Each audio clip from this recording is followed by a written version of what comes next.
afternoon to one and all. Today I'll be presenting on learning theories.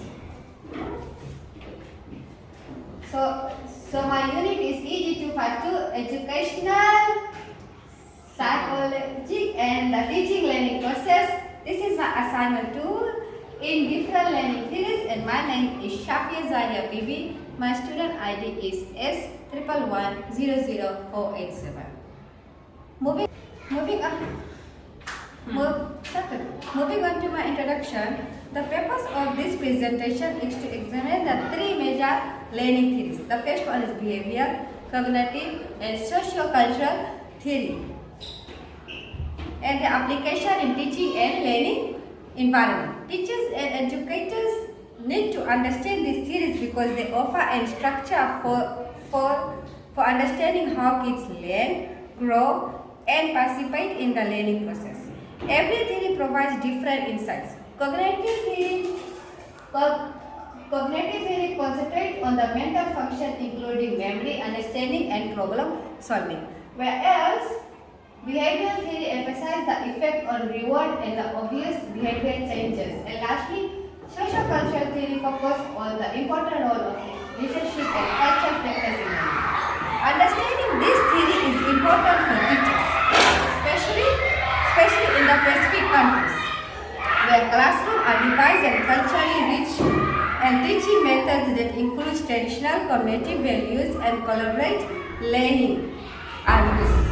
Teachers help create inclusive, effective, and meaningful learning experience for every student by practicing their theories in classroom. This presentation will give teachers a brief summary of each theory, shows real-life learning experience that highlights these points of view, and provide advice on how to use these theories to enhance teaching methods. By the end of this presentation, teachers will have a better grasp of how to create classrooms that respect diverse cultures, encourage understanding, and encourages students to participate. I will discuss the first theory, which is cognitive theory. Moving to cognitive theory, firstly, it is all about how people think, understand, and remember information. It focuses on what happens inside their mind when learning such as paying attention, solve problems, and organizing information. Unlike behavioral theory, which looks at observable behavior, cognitive theory looks at mental process that helps students make sense of the world. A theory named Jean Piaget. A key cognitive theory said the principal goal of education in the school should be creating men and women who are capable of doing things, not simply repeating what other generations have done. Piaget, 1952, unquote. This principle highlights that learning involves understanding and thinking and not just memorizing information. In early childhood classroom, cognitive theory principle can be applied in many ways, such as in our kindergarten problem-solving activities. Children can explore puzzles, blocks, and certain games that encourage thinking and playing. When it's math time or playing time, visualize and graphic organizer. Reading a storybook while showing the illustration of the story helps children to understand the story and the character. Whereas scaffolding is very important, where teachers guide children step-by-step instruction, gradually reducing support as a child can do its task immediately. For example, during a lesson on animal, I had asked my students to name animal, by which animal have what type of homes. This encouraged my students to think other than just memorizing information. Right, here as shown above, this group of students, they are doing the cognitive. They are solving a puzzle, thus showing cognitive theory looks. And John Piaget's stages of cognitive development are the 4 stages, which is very common. The first one is 0 to 2 years, the second one is 2 to 7 years, the third one is 7 to 11 years, and third one is 12 years and above. The above picture shows how the theory Jean Piaget shows the cognitive development of a child. Is behavioral theory. Behavioral learning theory focuses on how we can see changes in a person's behavior as a sign that learning has happened. According to the theories, such as B.F. Skinner stated that education is what survives when what has been learned has been forgotten, highlighting the role of the way rewards and feedback help guide how someone behaves. Another theorist named Edward Dorothy stated that we learn by doing and by the consequence of actions, which reflects the principle that behavior changes through rewards and practices. In everyday life, teaching techniques that depend on practice and structured exercise are supported by behavior theory. Teachers may employ reinforcement to reduce inappropriate behavior by giving incentives such as prizes and incentives, as we are doing in our classroom at the moment. Applying this principle in the classroom, for instance, assigning a sticker to a student for finishing a reading assignment or monitoring participate in classroom using a point system. In my classroom, I teach in has a sticker system where a student is marked according to the phonics letter S, A, T that are given to write and are marked to the way they are writing a second letter and is giving a sticker. Like the children are writing on the line or below the line. That's how they are having their stickers. So children who constantly receive stickers shows increased engagement. So the more stickers they get, they are really happy. They want to write. They want to practice how to write. Whereas behavioral theory shows how structured system in a controlled environment encourage behavioral change, making behavioral theory most appropriate. Whereas in this picture, there is a group of students. When I asked the question to the students, Dhawan was the only one who gave answer. So I praised Dhawan with a high five, and he was really happy. Her motivation, he was very motivated, and then he wants to give the answer. Right? Here is the behavioral theory. The picture above explains the different types of behavioral theory. This is all the different types of behavioral theory such as law of effect, Edward, upward conditioning by B.F. Skinner, and classic conditioning by Jorgensen. Socio-cultural theory. This is the last theory, right? The last theory the socio-cultural theory was developed by Lev Vygotsky. Explains that learning happens best through social interaction and with a person's cultural context. This means that children learn not only from teachers but also from peers when they work in the group, when there is a group discussion. Families, the communities when they are organizing the functions. Learning is supported when more adults or elders guide our children until they can do tasks on their own. Right? So every children, they need the elder or the parents' support. Right? Secondly, Vygotsky stated that what a child can do in corruption today, he can so allow tomorrow. This highlighted that children can do tasks with their mind and support.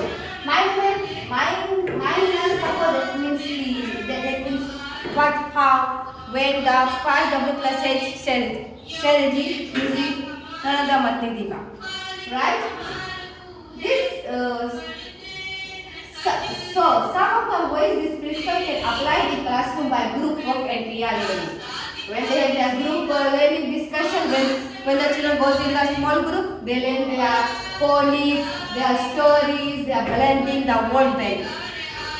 The second one is guiding participation. Teachers and other demonstrate tasks and they make children try with support, gradually reducing help. So here the parents, the teachers and the others guidance is very important. This theory encourages teachers to see learning as a social process and help teachers design lessons that are culturally meaningful, which is especially important in specific classrooms where community and tradition is central, especially in region-based schools. Cognitive theory promotes inclusive teaching. where every child, background, either religion or races, are valued as part of learning. So here, this is a group of students, but one more here, this picture shows a group and a peer learning. And one student is a special need boy. This boy is zebra. At first, when he came to our classroom, like he was not playing with other students. He was not confident. He was really shy. He was crying. He was very inclusive. He is an inclusive child. But according to the parents' support, the adult support, the teacher support, I as a teacher, I motivated zebra. And now at the end of 10th, zebra is playing with a group of students, which is a thumbs plus point for me, right? That means I've achieved his cognitive theory, right? The above shows the theory led by key concepts such as zone of products, proximal development, ZPD, scaffolding, and cultural tools and language. Identification of behavior theory. Our learning episode is a representation of a student's learning process that includes details about a situation they about. How did the students react to the problem, and how did the students or teacher help the students to overcome this situation? This comes according to the zebra, right? How did I react? How did the student react? But that was a plus point. He was able to mingle with other students. One of the examples I have encountered in my classroom was with a student named Zahira. It was mid-morning during free play in the classroom, and I had set out a colorful wooden tray with different blocks, with different shapes consisting with squares, circles, triangle, and rectangle. I had then invited my group of 50 students that I am in charge to come and play. I had explained to the students that they would be shaped. They will divide the shape according to their size: triangle, square, circle, right? So at first, some students quickly they grab right blocks and attempt to fit them into wrong place. For example, Zahira had tried to push the square shape into the circle slot when he became frustrated and looked at me for help. Alright? But before I could help, another student named Zafira had observed and said, "That doesn't fit there. It goes there," and placed the square block correctly in its place. This encouraged the other students to look carefully at the wooden tray and the shapes and their size. As the activity continued, I found a teaching opportunity to teach my students about shapes and how many sides each shape had. Square is 4 sides, right triangle is 3 sides. I showed my students a triangle shape and told them the size a triangle shape has. My group of students started sharing as each child has successfully placed a block and its correct sort. Some even gave tails into the students so that everyone had a tail. So they are here in this scenario the behavioral, cognitive and psychocultural support came. The other identification was during our morning, the other episode of the learning came when during a morning group session in my classroom, I had introduced a basket filled with some small plastic animals such as lions, cows, fish and elephants. I had invited the students to explore the basket and talk about the animals they recognized. So at first students started to play with the plastic animals. Their sounds, they were making their sounds, their movement, and then I as a teacher made a instruction. Can you help me to put this animal into group? Let's see who knows about animals the most. One student named Zunera placed all the big animals on one side and the small one on the other side. I then asked another question. What about where they live? Do some animal live in water or the land or the sky? Right? So With the students' encouragement from teachers and other students, they gave the answers such as fish lives in the water, birds fly in the sky. So moving on to the slide. So moving on to my slides.